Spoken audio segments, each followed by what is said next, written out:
Hi guys, ngayon tuturuan ko kayo kung paano mag-delete all ng ating mga messages sa ating Facebook account. Ayan po, nakikita niyo po yan. Ang dami pong mga chat at mahirap po isa-isahin yun burahin. Kaya i-delete all po natin.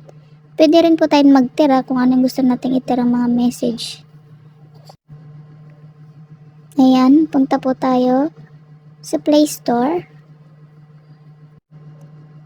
I-search po natin dyan, conversation delete.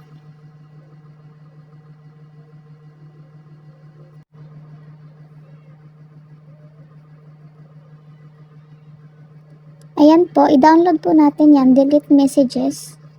Open lang po natin. After po natin ma-open is i-login po natin yung ating Facebook account po dito. Yan po, delete normal conversation po, pindutin po natin yan. And then yan, makikita nyo na po dyan yung mga chat po sa atin.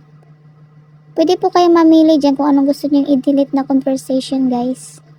Yan guys, sa akin i-delete ko po lahat. Yan.